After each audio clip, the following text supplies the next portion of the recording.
Theosophical organizations, societies, etc., come and go throughout the years, centuries, but the Theosophical movement is perennial and everlasting, and it always has been, always will be. The book that will be read from today is called The Voice of the Silence, and there's a page in which is titled Dedicated to the Few. And as one looks around the room, we see that there's but a few of us here. The forefathers and the founders knew that it is for everyone, that is Theosophy, but those few who hear the word given out and they are attracted and thus they come. The many, it states also, majority are mentally lazy, and Theosophy is for those who actually want it. So that explains somewhat why. It's also stated that Theosophy is one of the best kept secrets of the 20th century, 21st century as well. And then one can say, well, even if they knew about it, would they be here? Again, referring back to the statement about it is for those who are not mentally lazy, because it requires of an individual to take to task upon his or herself the job of exploring and finding out for oneself. There are no crutches here. The inquirer must be earnest in his or her endeavor to seek out the truth. The only thing that can be offered is the message itself and pointing toward the messengers who sent the message, and the masters also. So the masters, the message, and the messenger are the fundamental line, or is the fundamental line that we hold here to this United Lodge of Theosophists. We have no bylaws, no constitution. The sole basis among the students here is similar to aim, purpose, and teaching. Welcomes to all who are in accord with these declared purposes. The meeting that we have today is entitled The Nature of Light. Next week will be the real Christmas. We meet every Sunday at this hour, and then there's twice a month in which we will have a second meeting in which we're discussing the book Living in Life, and that next one will be the 21st of this month. The reading for today comes from The Voice of the Silence. Act now for them today, and they will act for thee tomorrow. 'Tis from the bud of renunciation of the self that springeth the sweet fruit of final liberation. To perish doomed is he who out of fear of Mara refrains from helping man, lest he should act for self. The pilgrim who would cool his weary limbs in running waters, yet dares not plunge for terror of the stream, risks to succumb from heat. An action based on selfish fear can bear but evil fruit. The selfish devotee lives to no purpose.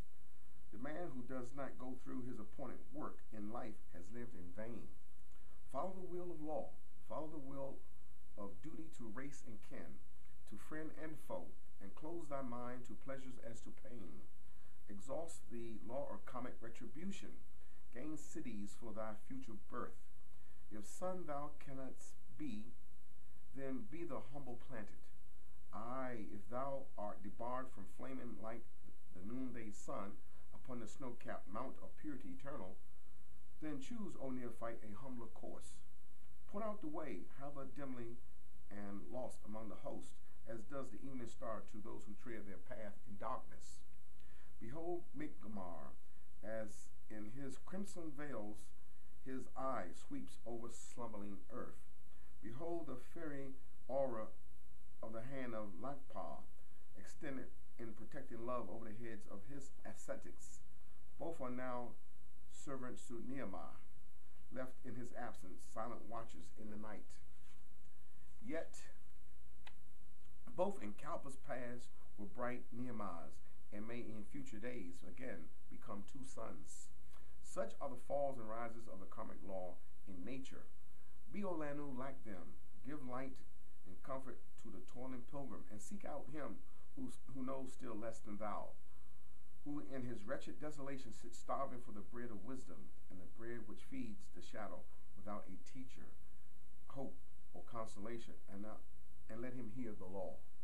And now today's presentation, The Nature of Light. Good morning, everyone, and welcome.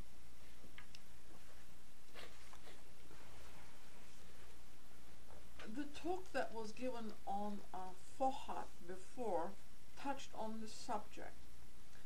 Today we will expand it and look at it from the perspective of the secret doctrine. Stanza 1, section 5. Darkness alone filled the boundless all, for father, mother, and son were once more one, and the son had not awakened yet for the new will and his pilgrimage thereon. In this stanza, this is what is said. Darkness is father, mother, light their son. Light is inconceivable except coming from some source which is the cause of it. And as in the instance of primordial light, that source is unknown. Therefore, it is called darkness by us from an intellectual point of view. So, as to borrowed or secondary light, whatever its source, it can be but a temporary Mayavic character.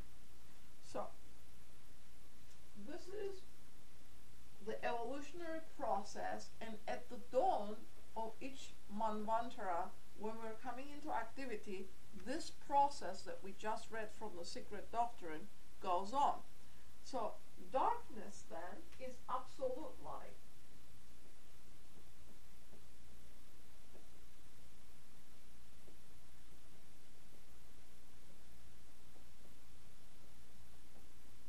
Because if light was not there, under no circumstances could it come forth. So, and light, this is father, mother, and their son then is considered light. So that energy that comes about to bring light into the world is present.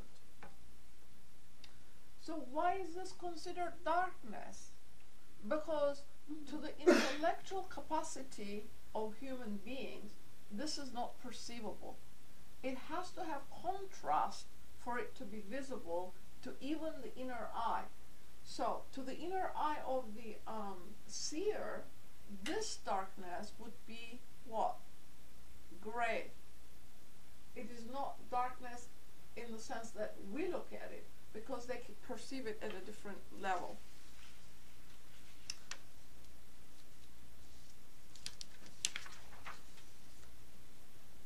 So, in the secret doctrine terminology, these two terms are interchangeable. Scientifically, light is a mode of darkness, and darkness is a mode of light. So, what are we talking about here? The noumenon.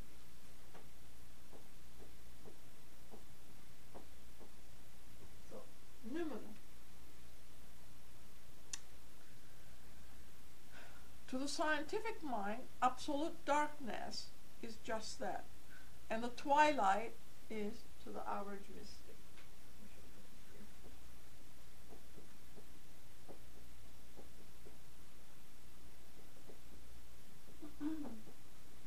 So then, how do we bring that to our world? We're going to go to stanza 3. It is stated, light is called flame, and flame is fire, and the fire produces heat, which yields water, the water of life in the Great Mother. And we are reminded that the words light, fire, and flame used in the stanzas were adopted from the fire philosophers, and not the medieval alchemists. The Magi and the fire worshippers were one at that time, and the Rosicrucians then borrowed these words, the terminology, from the fire worshippers, or the Magi. So, what light are we referring to here? Primordial light. The noumenon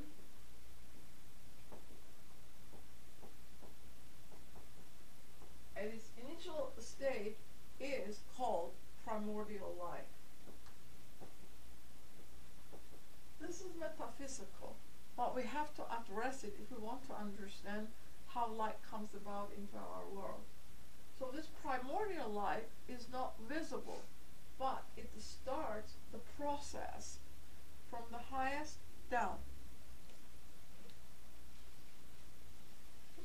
So, according to the secret doctrine, light, flame, hot, cold, fire, heat, water, and the water of life are all the progeny, as the modern physicists would say, or correlations of electricity. And this is capitalized.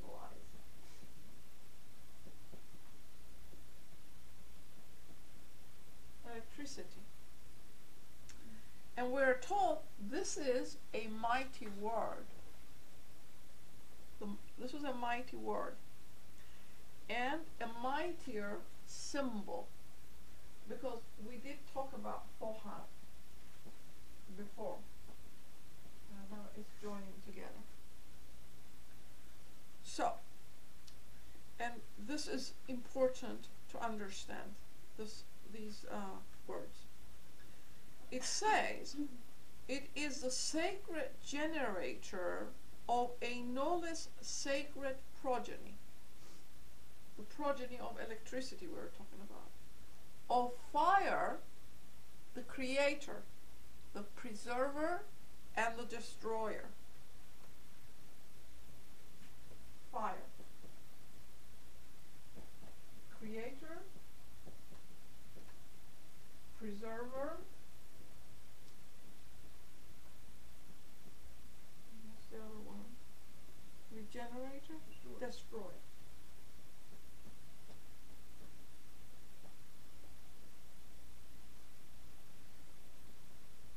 Light, the essence of our divine ancestors.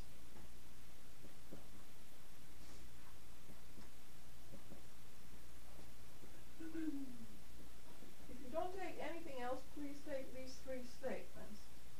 Essence of our progenitors.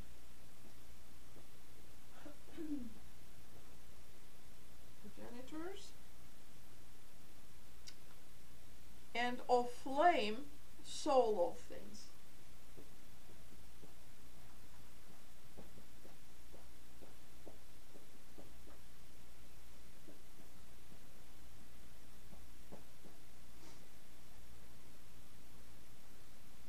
So, electricity then is the one life at its upper rung, and astral fluid at its lowest.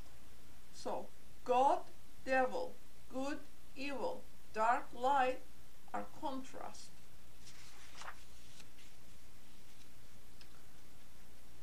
Why is light called flame in the stanzas? Because the energy that actuates the atoms on the physical plane comes about from cosmic heat. We just read. Light, flame, hot, cold, fire, heat, water are the progeny of electricity. And on our plane, the atoms require heat and cosmic heat. But before that, the cosmos with a K, because that's before differentiation, it is simply dissociated matter. Dissociated matter. In our words, it is chaos. It's not in any order. So, the primordial matter, eternal and coeval with the space, does not have any beginning or end, is neither cold, hot, but it is of its own special nature, we're told in the secret doctrine. Heat and cold are relative qualities that pertain to the manifested worlds, which proceed from Heil, and it is referred to as cold virgin. And then it gets awakened to life and becomes mother. So in the ancient cosmogonic myths, Cold mist is the father, and prolific slime is the mother.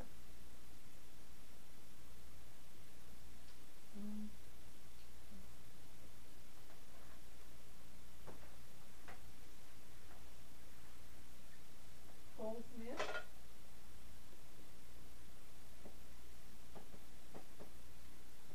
is the father, and the slime, prolific slime, is the mother. And this is how the philosophy gets humanized, because the human mind has to really struggle to understand the terminology of that book. And if we humanize it, then we have lost the spiritual primordial that holds it together in our thought as well as in our ideology. So, I think this is called Heil, if I'm pronouncing it correctly, or eyeless. Okay. What is called that? The mother, Okay. because mother is substance, right? And from that, we're told, from these two, crept forth the mundane snake matter. And that statement is from Isis, Volume 1, page 146. Primordial matter, then, before it emerges from the never manifested and awakens to the thrill of action under impulse of thought, is a cool radiance. This is direct from the secret doctrine. Cool radiance, colorless, formless, tasteless, and devoid of every quality and aspect. And even such are her firstborn, the four sons who are one and become seven. These entities, then, are understood by their qualifications. They are the primal centers of force, atoms, and later cosmic elements, divided into about 70 at this time. Why is this important to understand it? Because here we are told fire. What's fire? What does this is the Trimurti here. Creation, preservation, and destruction. This is the Hindu Trimurti. What is it? Brahma, Vishnu, Shiva. Light, essence of our progenitors. What's the light? The sun obviously gives light to our physical world, but we're told there is a spiritual sun behind it, and that light is the essence of our progenitors. We talk about the Christ principle, but where does it come from? It's the light of the heart, and it comes from this light. This light, which is the essence of our progenitors. Who are they in the secret doctrine? The hierarchies, Dayan Chohanic hierarchies. They are our progenitors. We are not physical bodies. We need to know that we come from higher intelligences. We can never come from apes. Higher intelligences can produce or generate lower intelligences, but it's not the other way around. Apes, we do not come from the apes. We come from these hierarchies. They're our spiritual progenitors, the Dayan Chohanic host. And the flame of things is the soul. And here we are told the flame is like a flame that comes from a center point and slowly descends. It does not take anything from the center, and it does not diminish itself. It descends 7 levels and comes into existence. But the primal elements are necessary to understand also, because we are told the 4 primal natures of the Dayan Chohans, and HPB is actually coming up with this terminology because there isn't anything in English to express it with.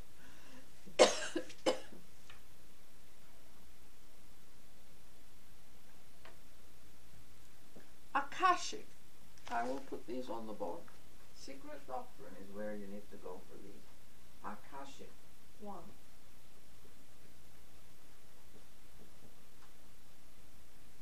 2. Ethereal.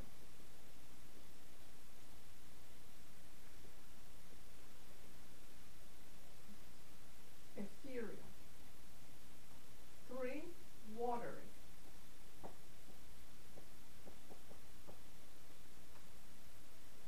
And 4 is fire. She says, or it is said, that these are the missing links that science is looking for. These are the missing links.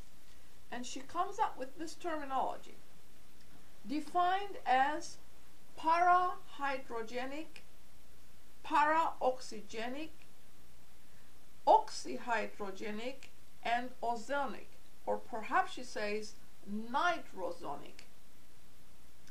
The latter forces or gases being the most effective and active when energizing on the plane of more grossly differentiated matter. These are both electropositive and electronegative. Science really needs to pay attention to the secret doctrine, because if they did, they would come up with tremendous amount of information that would be useful for the future generations to come. Now, in the secret doctrine, I'm going to bring this to your attention. I need that secret doctrine from here. Should I put it up there? I didn't do it. In the secret doctrine 2, on page 593, there is a diagram, and everybody needs to look at this on their own. This is the page here where she lists these components that we just talked about. Here's the triad at the top, and here's the triad here: creator, preserver, destroyer. That's up there. And here are the elements. She defines them as hydrogen, nitrogen, oxygen, and carbon, because this is what scientific world has at this time. So Kamarupa is equated to hydrogen, Linga Sarira to nitrogen, Prana, which is the life principle, to oxygen, and gross matter, onto which the chaya is there, and on that the gross matter gathers to make the form, is designated as carbon. So you please go to this diagram and look at it. Page 593, Secret Doctrine 2. It's very important to understand it and correlate these substances. So on the material plane then, paraoxygenic, parahydrogenic, oxyhydrogenic, and nitroozonic, these relate to the gases. In occultism, she tells us, these are supersensuous atomic substances. Supersensuous atomic substances. And we're told that they're necessary in their use to bring about coalescence or scattering, which is dissociation of matter. If you know how to do that, you can put things together or you can dissociate things. So, having said that, I think this was asked of me on the day the Fohat subject was discussed, and here's the answer. The question was, what is light? And here it explains it for us. This is from Isis. The first mentioned in Genesis is termed by the Kabbalists Sephirah, or divine intelligence, the mother of all the Sephiroth, while the concealed wisdom is the father. We put here, called mist, father, the slime or hyle or eyeless, mother. And here we have added some other terminology to it. Concealed wisdom is the father. Light is the first begotten and the first emanation of the Supreme. And light is life, says the evangelist, and both are electricity, which we already put here. So the life principle, the anima mundi, pervading the universe, the electric vivifier of all things, is the protean magician, and under the divine will of the architect, its omnipresent waves gave birth to every form as well as every living being. So, from its swelling electric bosom springs matter and spirit. And it was at the ray of this first mother, 1 in 3, that God, according to Plato, lighted a fire, which is here, which we now call the sun, and which is not the cause of either light or heat, but merely the focus or the lens by which rays of the primordial light become materialized, concentrated upon the solar system, bringing about correlations of all forces. I think I will not go any further than that, because this is a lot of material I already gave out, and we need to just stay there and understand it. One other thing I will add is this.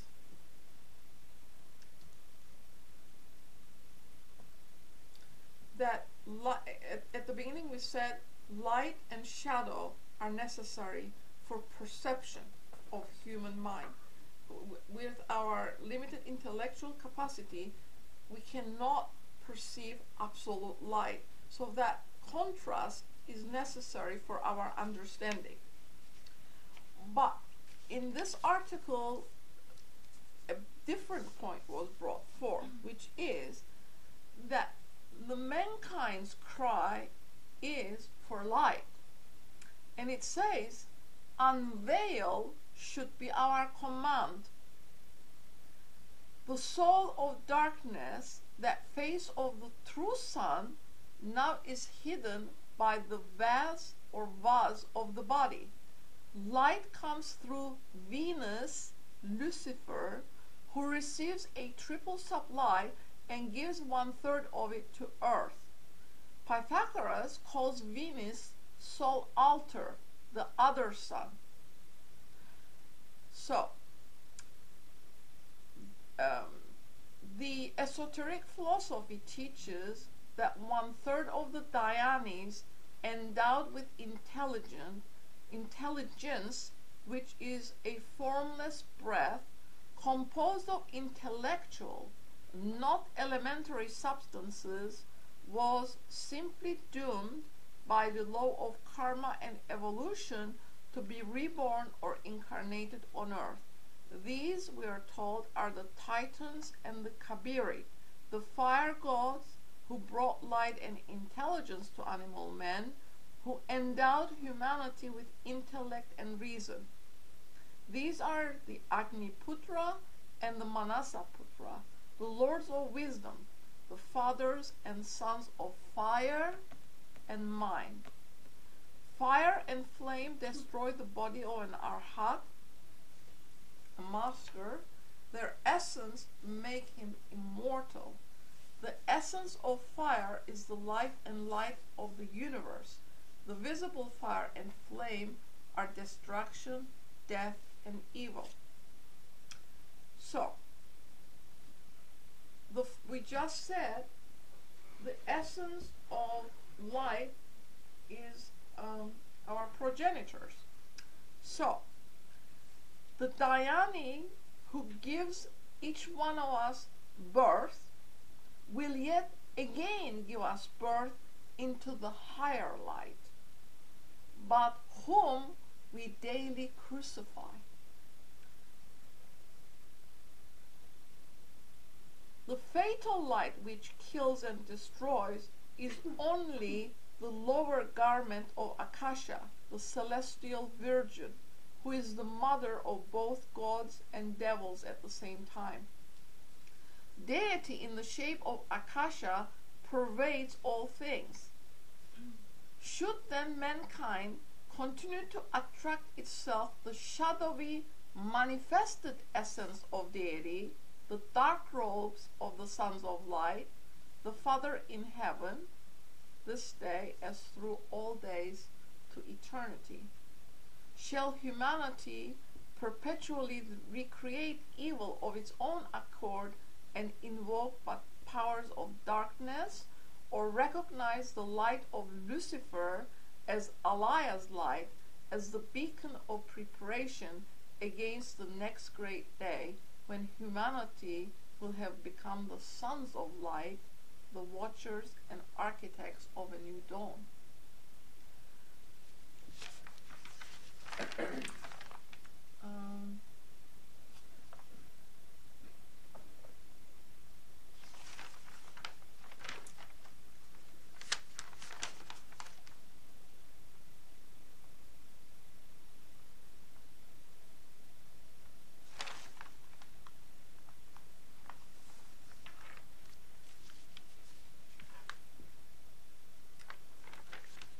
This is from Zanoni, and you all have heard of that, right? We just talked about being given this essence of the progenitors, which are our spiritual progenitors. So, we're talking about a life that we live on earth and another one that is actually related to the higher realms of our soul life. So, without this principle, the emanation of the very essence of the pure divine principle of intelligence, which radiates direct from the divine on earth, proceeds eternally from and is destined to reunite with the Father star in heaven. So this is our destiny we are talking about. The adepts have each their elder twin soul, and they know it, calling it Father Soul and Father Fire. At the supreme and final initiation, each candidate for union with deity is placed face to face with the heavenly prototype.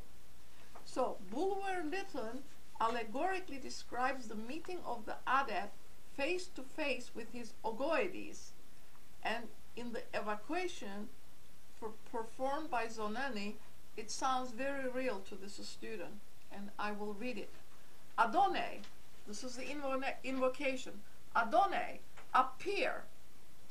And in the lonely cave whence once had gone forth the oracles of a heathen god, there emerged from the shadows of fantastic rocks a luminous and gigantic calm, the radiance of which lit the stalactites, the cracks, the arches of the cave, and shed a pale and tremulous splendor on the features of Zanoni. Then from the calm there emerged a shape of unimaginable glory. Its face was that of a man in its first youth, but solemn, as with the consciousness of eternity and the tranquility of wisdom. Light, like star beams, flowed through its transparent veins. Light made its limbs themselves and undulated in restless sparkles through the waves of its dazzling hair.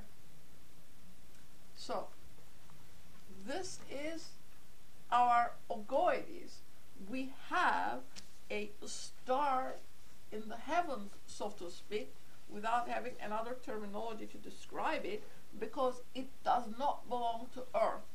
We are given life on the earth plane first, from animal, men to human, human to humane, then we have to become from humane, divine. This is the divine which is described here. So the Dayan Chohan, who gives us of its essence is the Father in heaven. We are here, but we come from them. The root is this, we come from them, and when we are ready, when we have become divine, then we return to our source. So we will now open it to questions.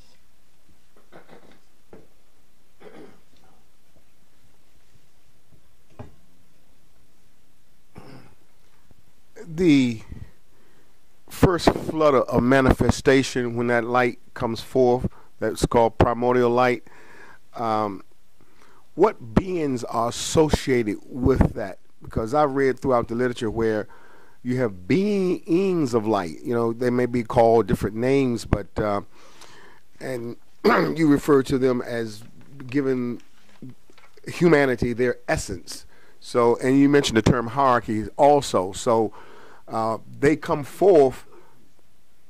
They come forth as abstractions in a sense, as you say, light. But in fact, can we say that these are actual beings helping in the bringing out of the universal mind the actual workings to manifest the world, the light? And just as a quick one, for instance, electricity, as you see there, has you have it capitalized. And I've read also where electricity is an entity at that level. It's not just an abstraction of or force.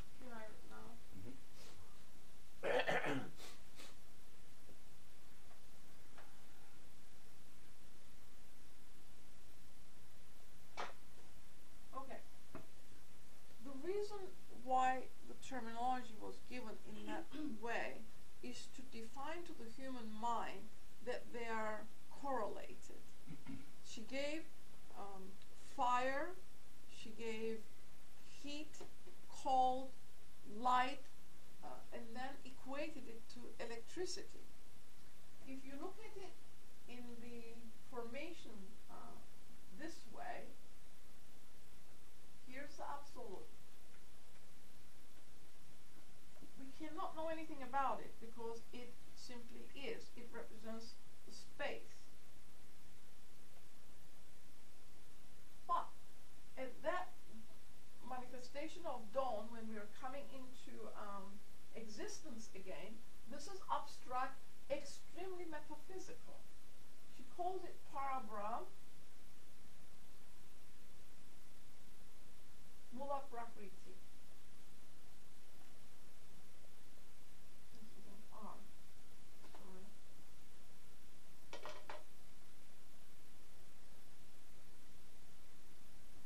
Okay. Here it is. We're going to get into contrast, right? We just said if it was absolute light, which is darkness, the human mind cannot perceive it. Contrast is necessary. So Parabram then is the supreme spirit. And what is this? Primordial substance.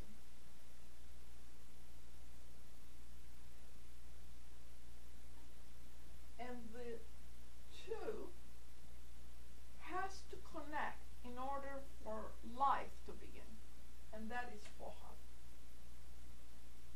This is the spirit of electricity, and it is an entity at that level.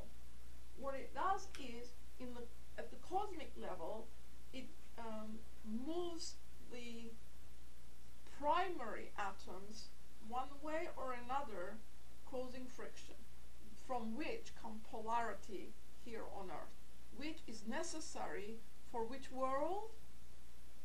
Minerals. You have to have polarity for them to either get together or dissociate. Attraction, repulsion. Without the contrast and without any of the things that we defined here, life could not exist. Even if it did, we would not be able to perceive it because contrast is necessary. Let me please finish his thought and I'll come back to it. Does this help? So, where is light in here? We defined fire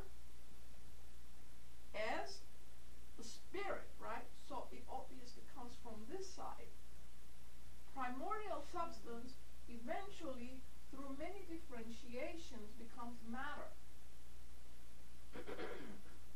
But the spirit upholds everything.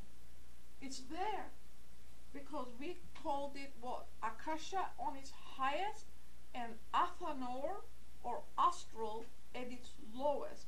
What is in between is not given. It is left for us to figure it out. Okay? Yeah. Okay, so on that point,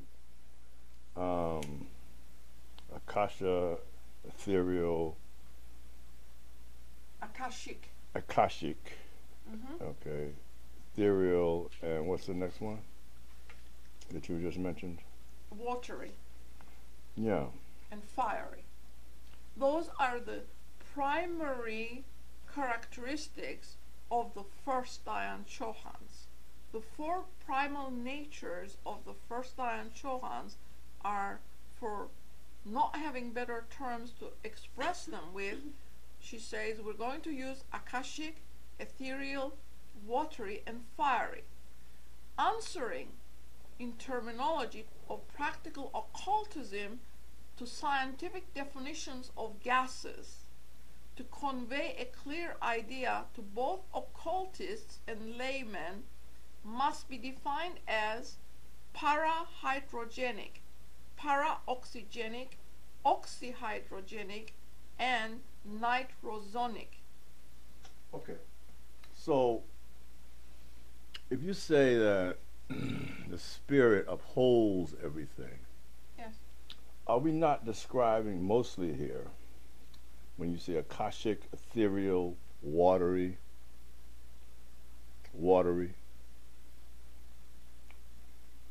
the primordial substance and what comes out of that substance?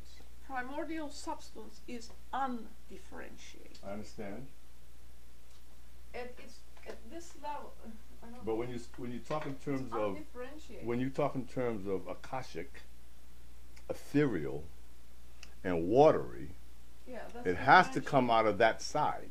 It comes out, but it gets differentiated. Okay, but Yeah, you talk here in terms of the duality or the polarity or the two substances, the spirit and the primordial substance. You said fire comes out of this side, 'Cause it's- and I'm suggesting that the Akashic, ethereal, and watery would then, I'm asking the question actually, come out of this side. Through Foha. Because I understand. correlations of Fohat. So Fohat is a combination, correlation, however, It's the root of the union between the spirit and the primordial substance. Is that correct? Correct. Okay, thank you. All these are correlations. She defined it in this here, and I simply read it because this is the secret doctrine of stanza 3. All these, light, flame, hot, cold, fire, heat, water, and water of life, are all on our plane the progeny or the correlations of electricity. Yep. One thing I didn't understand was your point about the polarity that we experience here coming from there and where that comes from undifferentiated. Can Yes. you clarify that, please? Okay. Here on this page where I just read this from, the paraoxygenic, parahydrogenic, para means beyond or outside. So, and I did give this reference, and I will now give it to you on page, Secret Doctrine, page 593. You need to please go Volume to it. 1? 593. Volume 2. 2. Here it is. This here. You can pass this around. I'm sorry I didn't make any copies. This here is correlation to what I'm reading from here. This is the primaries, primal nature of the Dayan Chohans, the first Dayan Chohans, and she says these are supersensuous atomic substances, being the most effective and active when energizing on the plane of more grossly differentiated matter. These are both electropositive and electronegative. Are we not both? One side of you is positive, the other side is negative, is it not? Okay. In the mineral world, hydrogen chloride. If this did not exist, the compound, the atomic structure making the compound could not join forces together. So it's the polarity that pulls it together. The positive pulling the negative charge to itself. This is how substance is formed, by that polarity being there. But look where it comes from. It comes from the primary natures of the first Dayan-Chohans. And we said in that other list that the Dayan-Chohans are simply our progenitors, the spiritual progenitors. First, we have life on earth from animal man to human man, because we are animals in our material substance. But we have intelligence, which makes us human. When we have learned to use that intelligence for the betterment of all, we're moving toward universal, are we not? So from animal man, human, and then humane, and then divine, because the humane aspect comes from these essences. In its core, we always talk about Kamadeva having, which is the core from where we come from, having concern for all of life. It doesn't differentiate. The sunlight shines on everything. It doesn't differentiate. This is bad, I'm not giving it light. I'm not giving it heat over here. It spreads it everywhere. So when we have learned through experience, trial, error, and suffering how to become like our progenitors, then we emulate that effort on earth. We're becoming diva-like, are we not? And that then enables us to do what? To knock at the door of the masters, because this is their philosophy. As we become more and more attuned to serving humanity in general, we're going towards them, because they are the highest philanthropies on earth. No other better. Yes? Oh. Now, speaking of contrasts, Yes. and after the initial manifestation of light and darkness, and you have the sons of light and you have the sons of darkness, and so it all appears to be relative in the sense that these contrasts are needed for the soul's experience and further evolution. So in this sense, the sons of darkness, as we in the modern world, what we refer to as Lucifer, but which has been flipped. But the broader question here is that they both are needed, meaning if the sons of light is understanding, consciousness, etc., the sons of darkness would be what in terms of those elements, those natures that we learn from as well. Nothing is permanent. That these beings or forces that are employed are there to, again, assist humanity in learning. As you say, you wouldn't know light if you didn't see darkness. So these sons of darkness are, again, aids in a sense for the evolution of the soul. Could you couch that in, I mean, could you see that? I mean, you did mention Zanoni, and that's his, he met his goy or his dweller, you know, and that's so, not dweller. That the dweller is something different. Is, Yeah. That's the star in heaven. Yeah. We the talked dweller about is something having mortal life on earth as animal men first, then humane men. Okay. But at that stage, that is an evocation to your higher aspect Okay. to show itself to you. Right. Okay. Okay? But And then, it did. right. In this case, we read. okay. But then at certain points along that path of the student, that dweller does appear, and that is the combination of or coalescence of those proclivities and those lower things that have that you need to get rid of. right. But I was just in the bigger question was that side Okay. of light, which we call darkness, is needed just as well as the light. But we said that the divas, or the beings that were supposed to incarnate during the third race in men, 1/3 of them refused. And that is where that started from.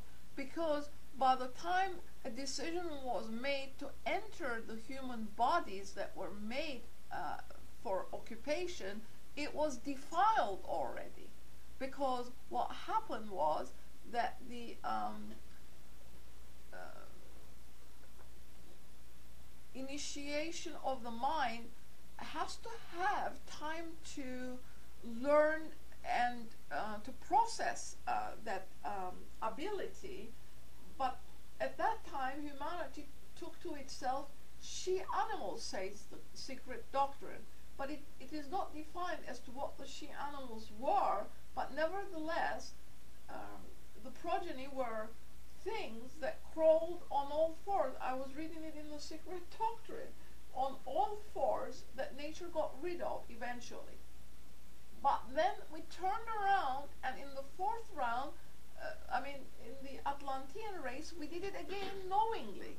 So, do you see where the darkness and the shadow comes into play? Yeah, but even beyond that, when you talk about planetaries and higher beings whose their job is to entrap or to prevent, just like they said, the law in nature pulls or drags man down, prevents him. I know this is in matter, so if you want to associate matter with the dark side, I'm saying from the top.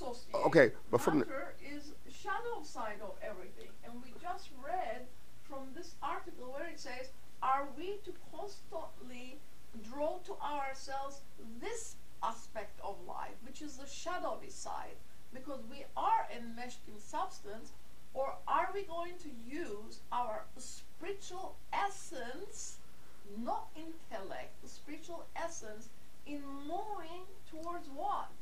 We just said right. we are made up of light energy, luminosity. I just read it. I think that thing is wonderful. It says right here. I think it's relevant. The radiance lighted the stalactites, crags, arches in the cave, and shed a pale, tremulous splendor on the features of Zanoni. Then from the calm there emerged a shape of unimaginable glory. Its face was that of a man in its first youth, but solemn, with the consciousness of eternity and tranquility of wisdom. This is my birthright. This is your birthright. This is everybody's birthright. We come from those higher intelligences who are light energy. They give us their essence. But we are enmeshed in substance, which is the shadow side of life. The two has to balance itself. The balance comes when we have learned to control the lower aspects, allowing the intellectual mind to draw itself towards its divine aspect. Karmic nature then does not drag the human downward because it's no longer personal. It has become impersonal. But that was exactly the point that I was trying to establish. Exactly, I know. Impersonal. I'm reinstating it. Impersonal, universal.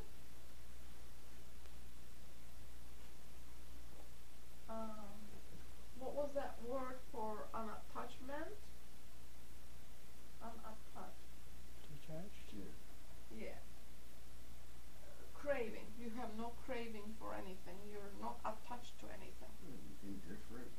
Indifferent does not give the correct idea to some people, because No, it then they doesn't. think that you don't care about anything, and that's not the idea here. Yeah. Here, not attached. Not attached. In other words, you do it and you leave the end result to nature to come about. You're not attached to the end result, is what that is. You're impersonal, you're altruistic. You're not personal anymore. You do not consider your own welfare in anything that you do. What is it that a statement in the Gita? The Supreme Spirit is the butter in the sacrifice. So you're doing it for the sake of the Supreme Soul, right? You're not doing it for your personal gain.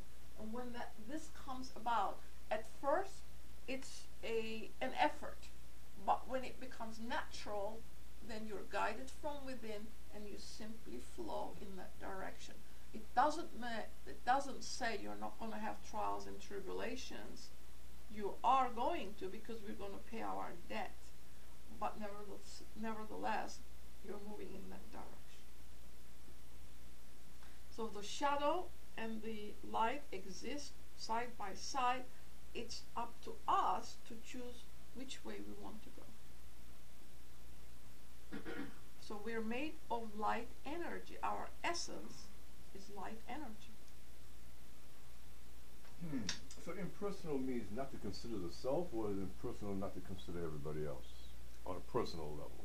Impersonal means that whatever comes your way, whatever needs to be done, you do it. But you are not attached to the end result. You do it because that's your duty to do.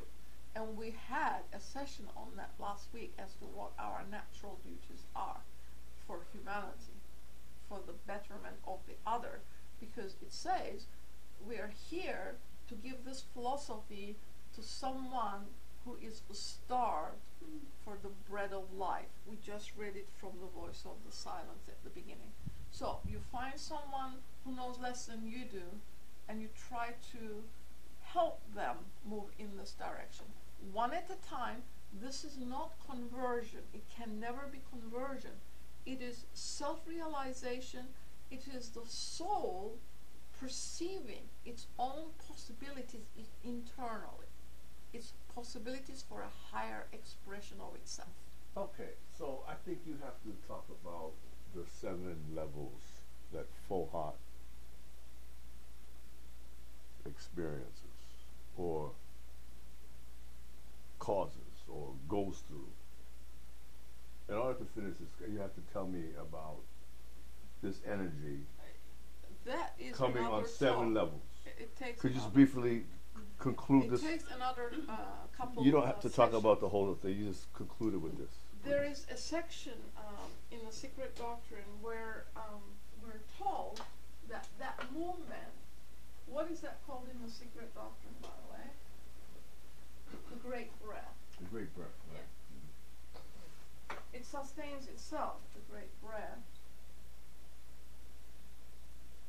It's the movement of the atoms, not here, in the metaphysical world. Okay, this is movement. We talked about the movement of the masters last week, right? How energetic they are, and that we would be scattered if we kept that energy into ourselves. So, Fohat man, at that metaphysical place or aspect or principle, however you want to call it, moves the atoms. These are primordial atoms. Moves the atoms one way or another way. So, collision. Energy, right? Collision produces energy. You have to think about light energy. You have to think about electromagnetic energy. Here it is metaphysical energy. I'm not quite sure how you define it. But nevertheless, as a result of this, she says, coalescence occurs. That the atoms get together, right? They bind together. They first become comets. This is the secret doctrine. They become comets, and then when they lose their tail, it means that they have settled in space. She says the smaller bodies are absorbed by the larger, and those who are not absorbed then become suns, worlds, planets, the stars, so forth. This is how our universe then becomes out of this primordial movement, the movement, collision. And she says for our world to come into existence, 4 Maharajas are placed on wheels in the 4 corners, and those define north, south, east, west. So Maharajas are the ones who are in charge of that aspect of life. Please read The Secret Doctrine. It is full of wonderful information that in time becomes wisdom in us, because you assimilate it, you give it, and it eventually releases its inner meaning. So that's the one process. Through that process, 7 differentiations are necessary. Why? Because our universe is 7-fold. 7 different vibratory rates, and she calls them in The Secret Doctrine, each one goes through a Laya point or a 0 point according to the scientific world. In other words, the vibration comes and then stops. It changes its manifested aspect and then goes further down. This is a space we're talking about, but I have no other way of saying it. I'm bringing it from its center is nowhere, and so I'm not defining a point in space, right? But you're calling the point where there's a shift differentiation stops and takes a different aspect and goes further. And that's the Laya point. That's the Laya point. Okay. So this substance then eventually goes to a Laya point, and at that point disappears because it's on a different plane that the next one is going to appear on, and that's why the physical eye cannot see it. So imagine that happening 7 times, that you're going towards the Akashic heights. 7 levels you were going to go. And each level, she says somewhere, I think corresponds to a level of consciousness that we have. And so 7 times 7 is 49. Each 7 divides into another 7 within itself. And you need to read from the Voice of the Silence. Is this the Voice of the Silence? At the beginning. I'll give you a hint. This is the explanation where she says, when the ideographs are used, there is a definite mode of reading the text, as in this case the symbols and signs used in astrology, namely the 12 zodiacal animals and the 7 primary colors, each a triplet in shade, light, primary, and dark, form 33 letters of the simple alphabet for words and sentences. You need to read this explanation. What page is that? It's the beginning of it. It doesn't have any pages. Okay. It's the preface. Okay. And 2. On the back page it says italic 2, not number 2, with little dots. So italic. So read that. She does explain it. This stuff is scattered everywhere. You just have to put it together. So that 7 times 7 differentiation has its mode of correlative power in the universe, because it constitutes our universe. But at the base of it is that primordial, the spiritual essence, which is everywhere and sustains everything. And that's one thing that science is missing, unfortunately. They only have this physical aspect to go with, but as soon as substance passes into its next grade, they don't know how to look at it, because they don't have their inner powers cultivated like in the East. The East have the whole, all of it to look at and study. The West is still struggling with the physical aspect of things, which is not where we need to be at this stage in our development. We need to move on. So, may I now close the meeting, and I will answer your private questions outside of it. Thank you. Next week's talk is on the bringer of light, we can call it, or the real Christmas. Thank you.